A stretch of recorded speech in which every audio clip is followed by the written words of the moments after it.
King Cold stared at his young child, Frieza. He was only a couple years old at this point in time, but he was close to his aging to an adult size. He was King Cold's favourite, of course, his baby boy.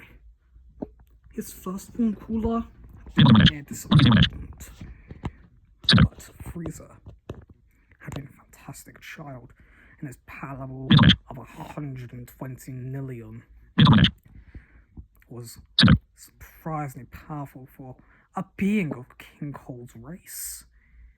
He decided that the boy needed some experience, some alone time, he thought, on a distant planet. Perhaps gain their trust, understand anything to do with them, and everything that they know, and then eventually destroy the planet. Or maybe enslave the race.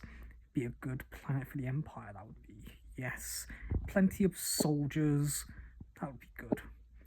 King Cold placed Frieza in a spaceship and said to him, "Now, son, I want you to go to this Earth and investigate the planet for me, son. See what they're all about, these humans, as they're called from my intellect. Understand what they're about, and if need be, kill as many as you want, and if you get bored enough, blow up the planet. I expect your report back in about a month or so, my boy. Do you understand?" "Yes, father," said the young Frieza. "Very well then, off you go." A few nights then passed, and Frieza arrived with a heavy crash on Earth, near the mountains of Mount Palsy. He was told by his father to simply investigate and to understand the humans before killing them and destroying their world. Out came an old man named Gohan. "Who are you? A child? But you don't look like you're from this world. An alien?" "Greetings, human," said Frieza. "I have been sent here to explore your race, understand you, and eventually destroy your world and your people. Please, tell me all about you." Gohan was perplexed by the questioning, but kindly told Frieza who he was and what he knew. He told him that he was very skilled in martial arts. Frieza was surprised about this, and asked him how he got his strength. Goku simply said from training. Frieza scoffed. "My race does not require petty training like a filthy monkey. We are naturally superior with our strength from birth." "I understand, my boy," said Gohan. "How about you accompany me? I can show you to my house and give you a good meal." Frieza, his stomach rumbling, kindly accepted, and he enjoyed a fine meal. A few days then passed, and Frieza was starting to gain the trust of this human Gohan. However, something bad happened. Whilst he was exploring a higher ravine, he accidentally fell, and forgetting that he could fly as a young child of the Frieza race, he hit his head severely on landing and couldn't remember anything of his past anymore. When Gohan asked him if he was okay, he simply said yes and asked, "Who am I? Where am I? Frieza, are you okay?" Is that my name, Frieza? I don't know where I am, and I don't remember anything about my past." "I see." He must have hit his head, and from that day on, Frieza was changed to be good, and he enjoyed his life on Earth, training with Gohan and his master, Master Roshi. Cold was watching everything go down from his planet Frieza, of course, over the Scouters. He had given Frieza one, of course, before he had left, and what Cold saw was a disappointment in his eyes. Seriously, fraternizing with the humans. I told you to gain their trust and then betray them, Frieza, not to be all hunky-dory and chummy with them. And I can't believe you've forgotten how to fly. I taught you that at birth. You hit your head. This will not do. I don't want to have to call Cooler back, but I'll leave him for a couple of years, see how he does. Maybe I'll go and get the boy myself. Hopefully I shouldn't have to come to blows. It's unclear which of us is stronger in that department. But I've not had to use my final form for quite some time. Meanwhile, back on Earth, Frieza was getting stronger by the day. He gained power incredibly fast, it seemed, which surprised both Gohan and Roshi. He was then tasked to defeat the Red Ribbon Army.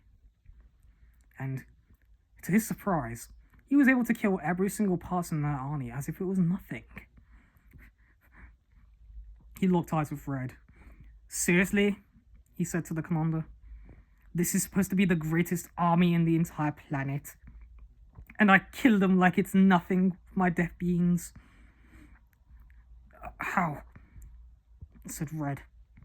No. Frieza simply sliced him through the chest with a death beam, and one straight through Black as well.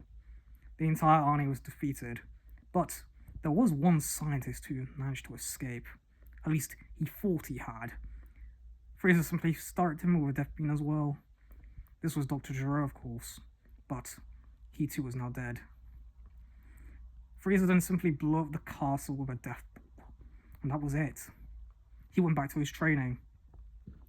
At least he considered it training. It was kind of pretty much just him training by himself at this point. Even at the beginning, he was way out of Gohan and Roshi's league. And so, he'd been set off by Roshi to go find his own way. To find his own path in training. Out in the world. 3 years, he'd been told. Scouter on his own. He'd added Scouter, of course, to check for beings who could be high-powered warriors.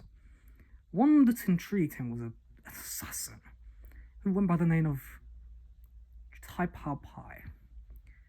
This was a being who did not know about the army being defeated. Frieza approached the man.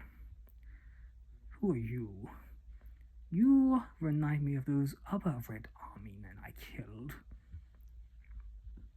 What? They're all dead? But how? Tai Pao Pai was angry. He threw a desperation grenade at Frieza, but he simply just tangled it as if it was nothing. Seriously? Is that all you have? Tao didn't know how to respond to this. He fired all he had, but it was still nothing. And in the end, he too was met with death by death being. That was pathetic. He then went on to find a being called Tien Shinhong, who was trained by a man called Master Shin.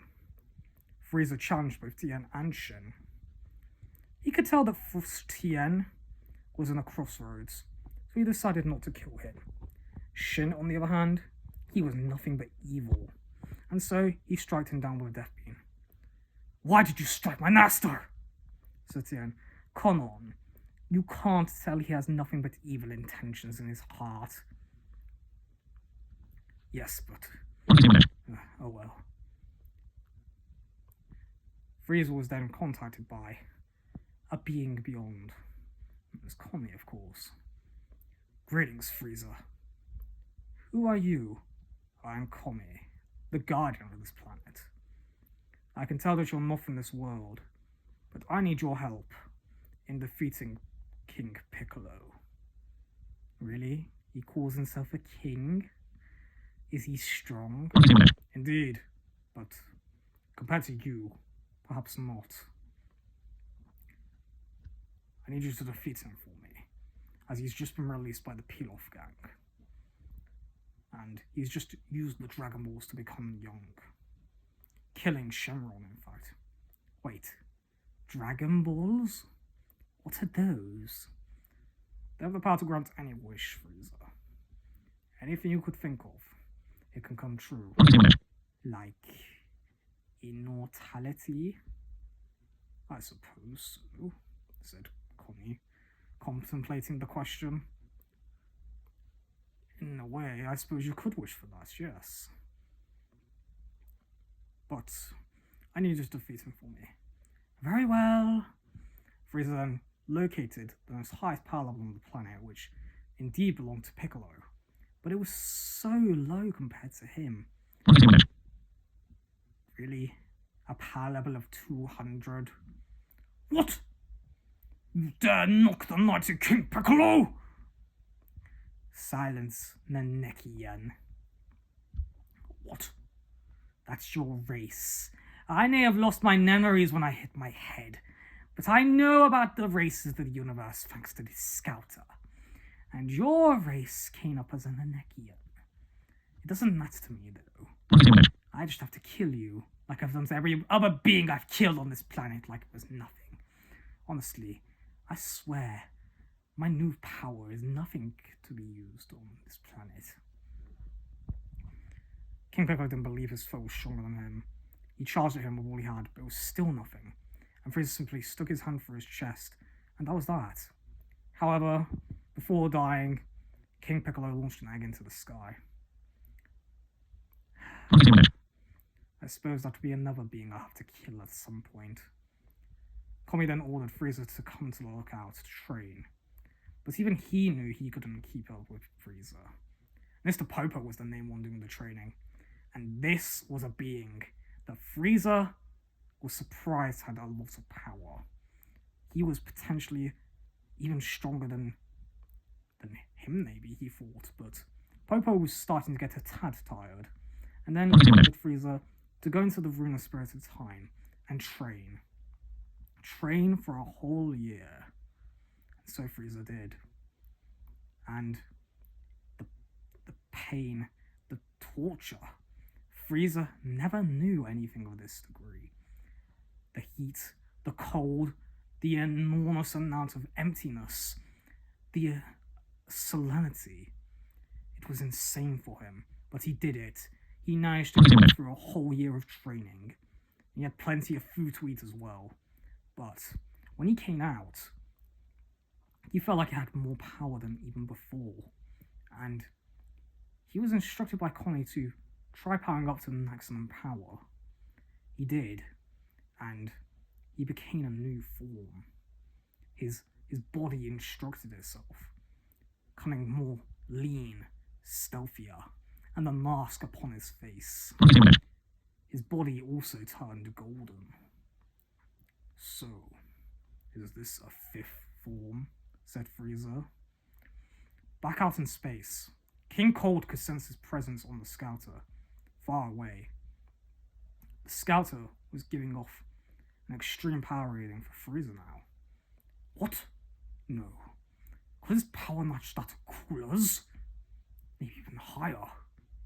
No, that's a foolish thought. Looks like I now have to get back into training myself before I go to grab the boy back. And that's where we leave part 1 of What If Frieza Had Been Sent to Earth.